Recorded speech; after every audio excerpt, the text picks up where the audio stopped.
Afternoon and welcome to the CISA Education Hub Live.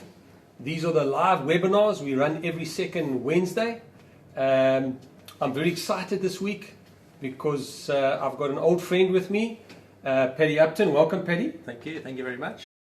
Great to have Paddy with us. As you will have seen, we're running the webinar today is on winning kids.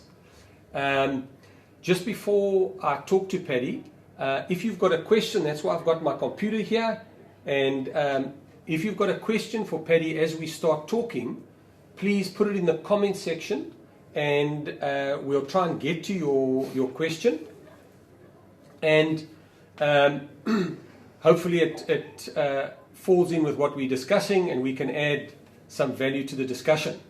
Paddy, you and I first met about 20 years ago. You had a lot more hair than what we both have now. That is true. We're reflecting the light. We're reflecting. And Paddy, when I met you, you were the fitness trainer for the Proteas. Yes. And it was Hansie Cronje and Brian McMillan, and everybody was running around. And since then, you've gone, you've taken the non-traditional route, but you've got 2 master's degrees. You're now a coaching expert, a coach yourself, and you are lecturing overseas at specific universities. So what has happened and how did you get there? Oh, good question. Should I talk to you or talk to the camera? I think a bit of both. Okay, talk to a bit of both. Good question. I think when I spent that period of time, 1994 to 1998, with the Proteas cricket side, as Justin said, and with Bob Woolmer and Hansie Cronje, to me there was something missing in the individuals. I felt they could be doing a whole lot better, and I felt even though we were a really fit team, Bob was probably the most innovative coach in the country, Hansie was a great leader, I felt there was something missing in the team, and I didn't know what that something missing was, and I didn't even know where to go and look for that something missing. And it was only really about 5 years later, when I did a second master's degree in business coaching and performance coaching, that I found or started to find that something missing, which was really, in a few short sentences, it's creating an environment or a culture that really gets the best out of people. Yeah. And that's really what my journey has been ever since, is helping, understanding, looking, learning how to create the best possible performance environment that really attracts people to that environment. It gets the best out of them, it allows them to be themselves, it keeps them participating, gets them to really enjoy the sport. And when you're really enjoying yourself and really engaging, yes, being yourself and expressing yourself, what happens is winning tends to follow, which is pretty cool. Yeah. And Paddy, you've had a phenomenal career as a coach.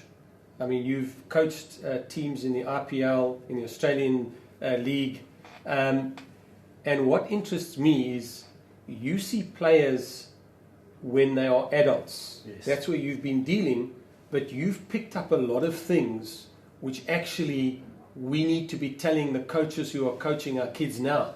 Yeah. And where did how has that realization come about?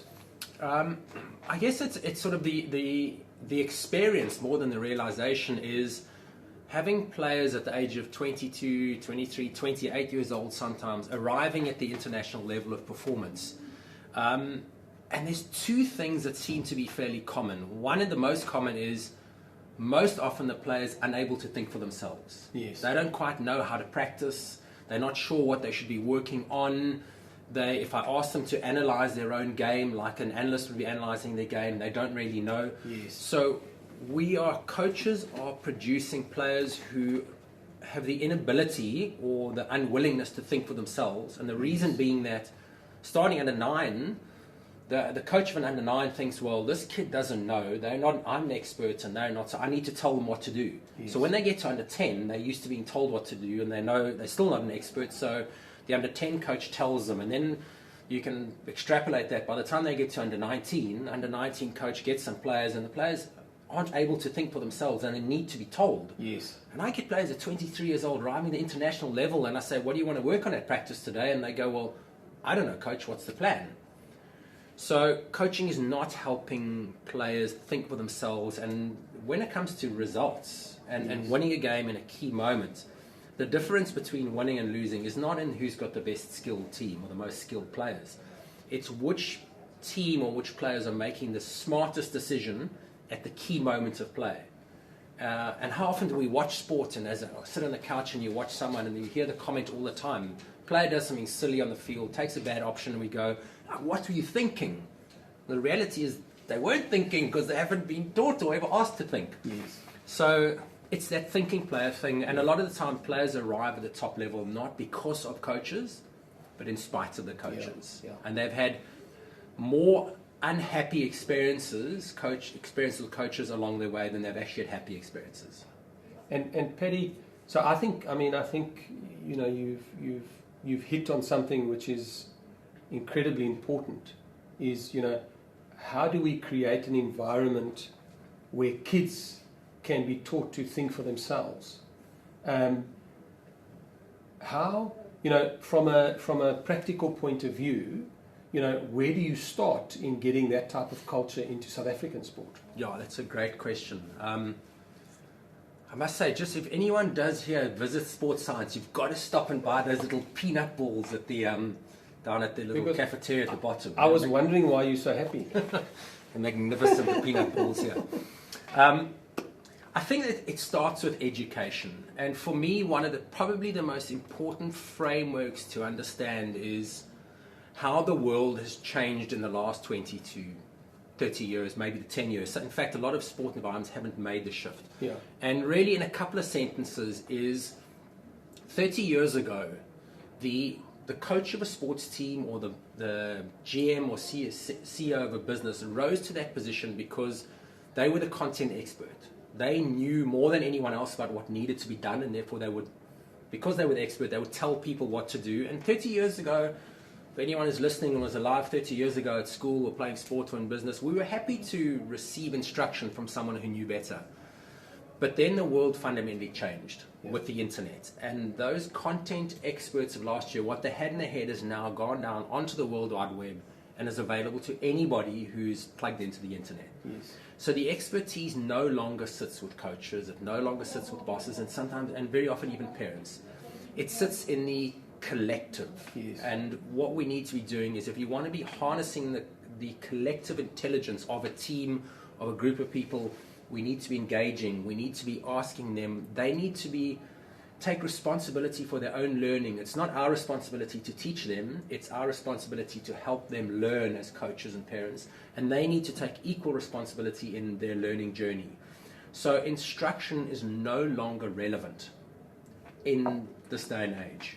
And of course that then leads to another conversation around, you know, winning and the importance we place on winning. But the most important thing for coaches and parents to understand is the shift from the industrial era, command and control, leaders, content expert, authoritarian approach to coaching and parenting and teaching and leadership, to engaging people in the conversation around their learning and growth and decision making. And I think, you know, Paddy, there's some good research coming out about that. When kids enjoy their environment, they prosper in that environment. And, you know, if I'm a kid and I'm in a specific team where I'm just, you know, it's very structured and it's very dogmatic, how do I enjoy that process? No, you don't. I mean, we haven't done the research here in South Africa, but certainly it's been done elsewhere. I mean, in the United States, 40 million kids start playing sport. By the age of 13, 70% have given up. Yeah. When asked why kids have given up, and there's been a number of studies, the single biggest reason why kids give up sport is they don't enjoy the experience anymore. Yes. They don't enjoy their coach. They don't enjoy the experience. And on the flip side, the reason kids play sport is to participate, to grow, to engage, to challenge themselves. And in fact, in the researches, the two papers that I looked at, one 30,000 kids and the other 26,000 kids, winning in terms of why kids played sport, winning was 8th on the list in the one and 11th on the other. Yes. But adults, it's winning is an adult's agenda. It's not the kid's agenda. It's the parent and it's the coach, and it's very often to either serve their ignorance and not knowing that chasing winning really chases winning away, or it's serving their ego and that this team wins or my athlete wins, then as coach or as parents, I get to look good, I get the reflected glory. But the reality is the focus on winning actually chases winning a lot further away. And I think, you know, that ties in with what we're seeing and what you and I were chatting about before we started, is that we've seen there's a trend in South Africa for early specialization. Yeah. And when we talk about early specialization, you and I know we're talking about those kids that specialize in one sport all year round in primary school. Yeah. So there's a growing trend for that, and that's because parents think that's what breeds success. Yeah. But actually the research is telling us the opposite, that What? the longer you delay specialization, the greater your chances of success. Just say that again and give us a bit more of an explanation. Yeah. So what's happening is some of the research, and it's been done in soccer, in rugby, is that those kids that specialize in one sport earlier, they pick up less diverse skills. So they've still got a good skill set because they've practiced so much, but in a very specific area. So they don't get those other additional skill sets. So for example, in South Africa, the English boys used to play soccer in primary school and then play rugby in high school. Yeah. But some of those guys had very good skills, although you've only just started rugby. So there was an American football coach who on YouTube posted stats from the boys that he'd contracted into his college NFL team. And 80% of them only specialized in high school, not in primary school. And he's saying that he takes athletes that have a broader skill set. Yeah. Obviously, I'm talking technical skills, but also other life skills, etc., etc. What do you say about that? Well, I mean, as you said, the facts are there. Yes. Early specialization, focusing on only one sport in junior school, does not translate to success in that sport as much as playing a diverse number of sports in junior school and going on. So that's an irrefutable fact. Yeah. And I think there's reasons why that's the case.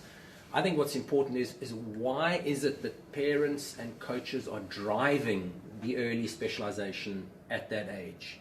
Is it because there's a belief that creates success? Because the research is now showing that's not the case, which is fantastic that we're learning that. Yes.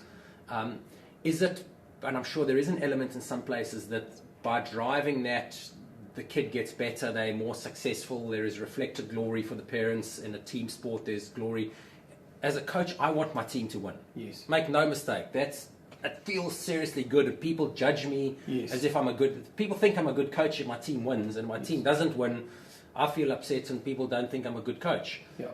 But actually, neither of them is true. And I think it's important to understand this when we touched on it. The focus on winning, just why does that do our athletes such a disservice? One, as you said, it potentially can cause that early specialization.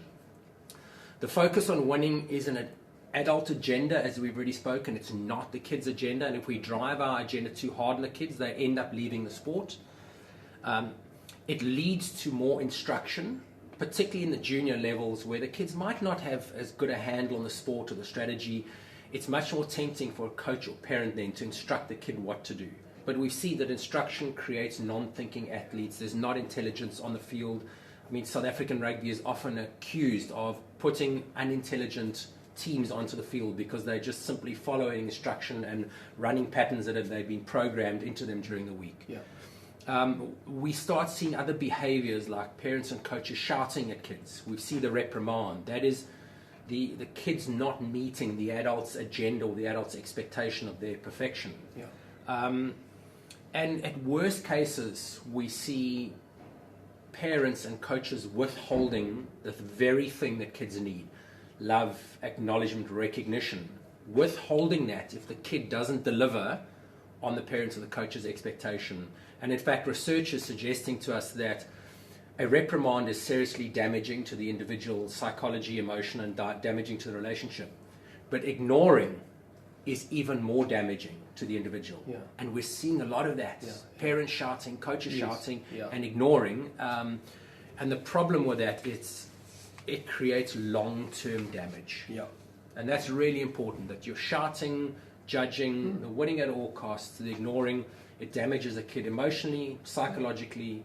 The early specialization creates physical damage, and what it definitely does, it breaks down relationship between the kid and the parents or the kid and the coach. Yeah. And I think, Paddy, we were also discussing beforehand that we all know in primary school you get kids that are early developers and you get kids that are late developers. the early developers have an advantage. So they get preferential treatment. They usually get into the A teams. But what the research is showing us is that those boys and girls in the B team in primary school have as much potential or more. And we've got to find ways to keep those children that are in the B teams in the system. And this is actually the challenge for rugby and for a number of the sports, is because we run an age chronological system, the boy or girl that's born early in the year automatically gets an advantage. Yeah. So I'm smaller, yes, I'm not as good, I get a little bit deflated, and I leave the sport. Yeah. The challenge for schools and for coaches is to keep those children in the system. And I mean, Paddy, you must have had a lot of parents coming to you and saying, Paddy, how do I take my son? He's in primary school. What does he need to get to the top? Yeah. And with this new, how do you view that? You know, because I like what you talk about when you're creating that environment. And, you know, what are your thoughts on how do we create that environment? Yeah. So I mean, that's a great question. Yeah. So one of the things is to engage kids in their own experience. So when it comes to practice, instead of deciding what's going to happen at practice, even at under 9 level, engage the kid. What do you want? What would be fun? What would challenge you? Yeah. We know, for example, in making practice fun, researchers suggest is one of the most important factors in engaging a kid to stay on in sport, because they often practice a lot more than what they play. For sure. If there's too much repetitive skill training, it gets boring and they'll leave. If it's too difficult and too challenging, they will get stressed out or they'll want to leave. So we need to balance learning skill and balance the challenge. But the important piece is engaging. Yes. And I say even at under 9 level, to the under 9 coaches out there, yes, schedule your practice because the kids don't know what to do. But for half an hour, the last half an hour of one of the practices, ask 2 or 3 of the leaders in the team, say, you 3 guys or girls, go and talk to the rest of your teammates and decide what you would like to do for the second half of Thursday's practice. Yes. And come and tell me, and whatever it is, we will do that. They are going to come back with what they'll enjoy and what's fun. Yeah. Engage them after in a pre-game debrief, whether they're 9 years old or under 19, 18. Yeah. Ask the athletes their experience of playing the game. Don't tell them what you saw as coach or captain.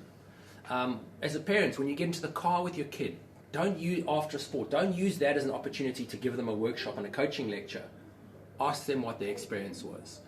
In terms of winning, I mean, just a couple of things. I spoke earlier about the problems with chasing winning actually chases winning further away. Yeah. So what are the solutions for that? So if we focus on winning, it makes winning important, and the more important we make something, the more there's pressure.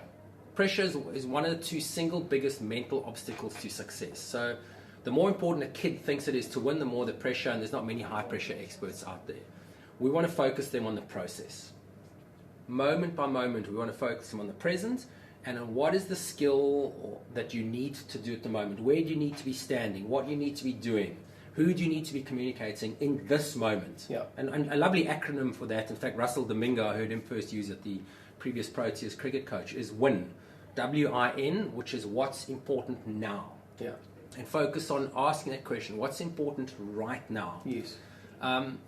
Winning is not available to everybody, and winning is also uncontrollable. Yeah. So wanting to try and win, when in a lot of sports you can't control the result, creates the anxiety. Yes. And anxiety doesn't help. So what we can do is we can focus on our effort. Yes. And rate ourselves by effort. And each moment, and as coaches and parents, reward effort. Yes. Because even if the kid is the most athletically unfortunate kid in the team, and they're trying the hardest, on the effort scale, they are the biggest winner. Yes. And when you reward someone for their effort, they keep trying hard, which is a critical successful ingredient, and it builds their confidence. So by rewarding effort, everyone is able to be a winner whenever they step up into that giving the great effort. And of course, the big thing, and it's a conversation itself, is mistakes, making mistakes okay, making them perfectly acceptable, and actually using them as learning and growing experiences rather than opportunity for the coach or the parents to deliver the reprimand and the dressing down to the kid for having made a mistake. Yeah, I love that. Paddy, obviously, for in South Africa, you know, if we had to look at trying to make a change, where would you think where is it most important that we put effort at the moment in getting this message across? Justin, I think it's the very stuff that you're doing at the Institute, of this very kind of thing. It's education. Yeah. It's educating, and it's not the kids at the moment. Yes. The problem is us parents and us teachers and us coaches. The kids don't have a problem with losing. We do. And they have a problem with us. That's why they're leaving the sport. Yeah. So it's really, it's coaches understanding, in order to win, what do I need to do to really engage the kids, focusing in the moment, reward the effort, don't do the reprimanding. As parents, it's understanding probably the single biggest thing that you could do for your kid, and I saw it and I was reading a book the other day and it resonated more than anything else, is during the game or at the end of the game, just these 5 words, and it's so powerful. It's, I love watching you play. That's awesome. Whether they win, whether they lose, doesn't matter. And it's not just saying, it's actually feeling. It's like, as a parent, I just love being there, watching you on the field play. Yeah. It doesn't matter if you're in the right position, wrong position, drop the ball or not. I love watching you play. So it's the education. It's the education. We're in a different era now. How do we need to be coaching and parenting in the knowledge era, in the internet era, harnessing the collective intelligence, engaging the kids, and certainly from a coaching perspective. Yes. To me, the single biggest obstacle to our success as coaches is our own ego. And a coach's ego plays out in, me as coach, I want to win, I want to be judged well, I want to look good. And therefore, if my players do things the way I tell them, with the energy and the intensity that I tell them, and we win, I'm happy with them. Yes. Because they've made me look good. Yeah. But it's about me, it's not about them. But if they don't do what I tell them to, or the energy or intensity that I told them, and particularly if that mistake ends up making the team lose, it's the player's fault for me not looking good and feeling good.